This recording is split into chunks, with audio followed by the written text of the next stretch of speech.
Luck is just like your footprints. अगर चलते हो तो फुटप्रिंट्स आएंगे भी नहीं भी आएंगे, मतलब लक काम करेगा भी नहीं भी करेगा। पर चलते ही नहीं हो, अगर अपने पाथ पर लगे ही नहीं, तो फुटप्रिंट्स कहां से आएंगे फिर।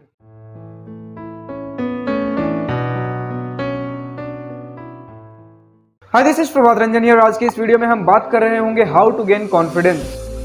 तो अक्सर लोग पूछते हैं यार कि मुझमें कॉन्फिडेंस क्यों नहीं आता है। तो सबसे पहले मैं उनसे ये पूछना चाहता हूं कि कॉन्फिडेंस किस चीज में नहीं आता है, क्योंकि कॉन्फिडेंस किस चीज में नहीं आता उसके लिए कोई काम तो पकड़ना पड़ेगा कि इस पर्टिकुलर काम में मुझे कॉन्फिडेंस नहीं आता है। क्योंकि यार देखो, दुनिया में बहुत सारे काम हैं, हर किसी चीज में तुम कॉन्फिडेंस नहीं गेन कर सकते।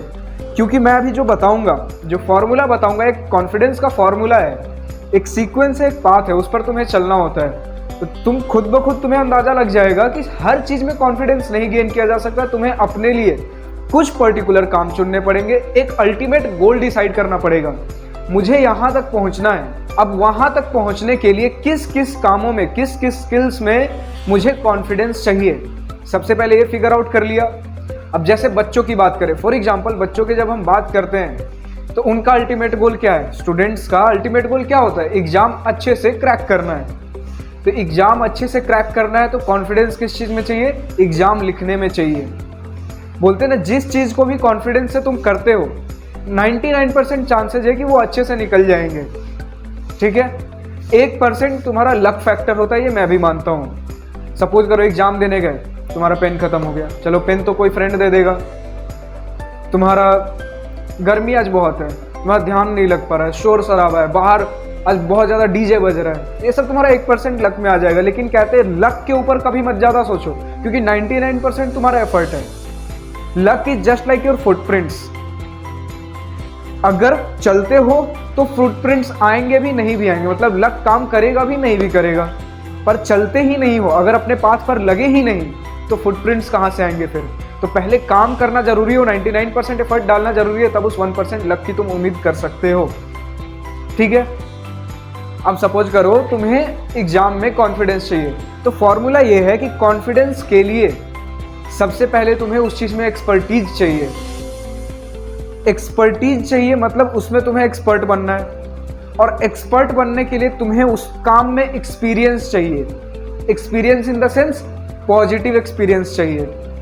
जैसे ही किसी काम में पॉजिटिव एक्सपीरियंस, जैसे सपोज करो हम कुछ कर रहे एक्सपीरियंस आ गया, लेकिन उसका पॉजिटिव एक्सपीरियंस, मतलब मैं जो करना चाह रहा था वो काम सही से हो रहा है, तो उसमें मुझे पॉजिटिव एक्सपीरियंस मिला, तो उसमें मुझसे आती है एक्सपर्टीज, और एक्सपर्टीज आएगी तो खुद ब खुद कॉन्फिडेंस आ जाएगा। अब एक्सपीरियंस कहाँ से आएगा, तो एक्सपीरियंस के लिए तुम्हें एक्सपोजर चाहिए, खुद को उस काम के लिए एक्सपोज करना पड़ेगा। अब स्टेप बाय स्टेप चलते हैं। सपोज करो तुम्हें एग्जाम में कॉन्फिडेंस चाहिए, ठीक है, तो एग्जाम में कॉन्फिडेंस चाहिए, तो इसका मतलब यह है कि एग्जाम देने का एक्सपर्टीज होना चाहिए। हर बार इस लेवल पे एक्सपर्टीज चाहिए कि मतलब एग्जाम तो यार मेरे खून में बस गया है, एग्जाम देने गए, ये तुम्हारा एक्सपोजर है एग्जाम के प्रति, और एग्जाम सही से चला गया, ये तुम्हारा उस एग्जाम में जो एक्सपोजर मिला उसका पॉजिटिव एक्सपीरियंस है। और अब जब सही से एग्जाम चला गया, तो इससे तुम्हें धीरे धीरे जब और सारे पॉजिटिव एक्सपीरियंस है जिसमें एड अप होंगे, तो तुम में आएगी एक्सपर्टीज, एग्जाम देने की एक्सपर्टीज। और जब ये एक्सपर्टीज आ जाएगी तो बस कॉन्फिडेंस आ गया। अब जब तुम्हें पता चल चुका है कि जब जब मैं एग्जाम देने जाता हूँ सही से एग्जाम निकल ही जाता है, फिर किस बात का डर, तो डर ही खत्म हो चुका है, कॉन्फिडेंस आ चुका है अब एग्जाम देने का। ठीक है, लेकिन ये एक्सपोजर तुम्हें ऐसा नहीं किया, अब जैसे हम नर्सरी में है, क्लास 1-2 में है और यूपीएससी के एग्जाम दे रहे हैं, ऐसा नहीं होता। एक्सपोजर एक पर एक, मतलब किसी काम के लिए तुम्हें नहीं देना होता है, धीरे धीरे थोड़ा थोड़ा करके एक्सपोज करना होता है खुद को उस चीज़ के लिए। जैसे सपोज करो तुम क्लास 6 में हो अभी, तो एक पर एक तुम्हें फाइनल एग्जाम नहीं लिखवाए जाते ना, सबसे पहले तुम्हारा हाफ ईयरली एग्जाम होता है। अब हाफ ईयरली के लिए भी डायरेक्ट तुम्हें नहीं कुदाया जाता, हाफ ईयरली के लिए भी तुम्हारे क्लास टेस्ट होते हैं, क्लास टेस्ट में भी डायरेक्ट तुम्हें नहीं बैठाया जाता।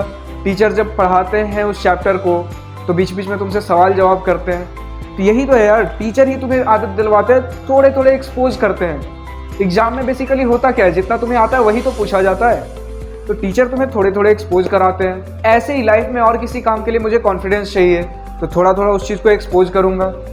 जब एक्सपोज हो गया फिर कुछ ऐसा करूंगा कि मुझे उसमें पॉजिटिव एक्सपीरियंस आ जाए। जैसे अगर पढ़ाई करते हो तो पॉजिटिव एक्सपीरियंस कैसे आएगा, पढ़ाई के लिए तो एक्सपोज कर दिया, लेकिन पॉजिटिव एक्सपीरियंस के लिए पढ़ाई के साथ सिर्फ एक्सपोज नहीं होना है। पॉजिटिव एक्सपीरियंस के लिए पढ़ाई अच्छे से करनी है। बच्चों में सब कुछ कर लेते हैं, बच्चे सब कुछ कर लेते हैं, लेकिन दिक्कत आ जाती है वो पॉजिटिव एक्सपीरियंस की। पढ़ तो रहे हैं लेकिन मन लगा के नहीं पढ़ रहे, ध्यान कहीं और है। ठीक है, तो ध्यान दे करके तुम्हें पढ़ना होगा। ध्यान दे करके जैसे ही पढ़ोगे यार, एफर्ट ही तो चाहिए, हर चीज में एफर्ट ही तो चाहिए। एक ऑनेस्टी के साथ, एक पॉजिटिव एटीट्यूड रखते हुए जब एफर्ट देते हैं तो आती है पॉजिटिव एक्सपीरियंस, और जब पॉजिटिव एक्सपीरियंस आया तो एक्सपर्टीज आया, और एक्सपर्टीज आया तो कॉन्फिडेंस आ गया। तो इतना सा ही फॉर्मूला था। फिर से देखेंगे, एक्सपोजर देंगे धीरे धीरे करके, एक्सपोजर मिलेगा तो उस पर मेहनत भी करेंगे अच्छे से, ऑनेस्टी और पॉजिटिव एटीट्यूड के साथ मेहनत करेंगे तो पॉजिटिव एक्सपीरियंस मिलेगा। जब ढेर सारा पॉजिटिव एक्सपीरियंस बनते चल जाता है तो एक्सपर्टीज आना चालू हो जाता है। जब एक्सपर्टीज आ गया तो कॉन्फिडेंस आ गया। यही तो है। तो बस इस वीडियो में इतना ही। और ये तो तुम्हें पता ही होगा कि संडे टू संडे मैं IIT JEE के लिए भी वीडियोज लेकर के आता हूँ। तो अगर मेरी वो सारी वीडियोज तुम्हें अच्छी लगती है और चाहते हो मुझसे personal mentorship guidance IIT JEE exam को लेकर के, अगर तुम्हें अभी भी इस दिवास्त्रा JEE पर्सनल मेंटरशिप प्रोग्राम के बारे में नहीं पता है तो यहाँ आई बटन में उसका लिंक आ रहा होगा, जाकर के चेकआउट करो कि ये दिवास्त्रा JEE पर्सनल मेंटरशिप प्रोग्राम क्या है, कैसे है, क्या कुछ है, इसमें कैसे मेंटरशिप मिल रही होगी। और इसके डेमो सेशन का लिंक चाहिए तो अभी वो आई बटन में आ रहा होगा, जाकर के उसे चेकआउट करो। और अगर ये दोनों सारी वीडियोज मिस हो गई हैं तो उसका डिस्क्रिप्शन में लिंक दिया हुआ है। और अगर मुझ पे भरोसा है, अगर इसके रजिस्ट्रेशन फॉर्म का लिंक डायरेक्ट चाहते हो तो उसका भी लिंक नीचे डिस्क्रिप्शन में दिया हुआ है, जाकर के चेकआउट करो। और इस वीडियो को लाइक शेयर सब्सक्राइब करना मत भूलना, क्योंकि तुम्हारे इसी लाइक शेयर सब्सक्राइब से मिलती है मुझे मोटिवेशन, और मेरा मोटिवेशन पहले जरूरी है तुम्हें मोटिवेट करने के लिए। तो यार देखो, डिसलाइक करने वाले आगे रह जाते हैं और तुम लाइक्स वाले पीछे रह जाते हो। जब तुम्हें वीडियोज अच्छी लगती हैं लेकिन तुम तो लाइक कर नहीं रहे और डिसलाइक्स करने वाले करके चले जा रहे हैं, तो यूट्यूब इन सारे वीडियोज को नीचे दबा देगा और तुम फिर इन सारे वीडियोज से हो जाओगे वंचित। तो अगर इन वीडियोज का इसी तरह आनंद लेते रहना है तो वीडियो को लाइक करो, शेयर करो, सब्सक्राइब करो, थोड़ी ग्रोथ दिलाओ, तो तुम्हें भी इन वीडियोज को देख देख करके ग्रोथ मिलेगी। और अगर कुछ भी बोलना हो, कुछ सजेशन है, कुछ कंप्लेन है, कुछ भी है, तो नीचे कमेंट सेक्शन को यूज करो यार, सब तुम्हारे लिए ही है। तो thank you for watching this video, good bye, have a nice day, enjoy your journey and all the best for your future.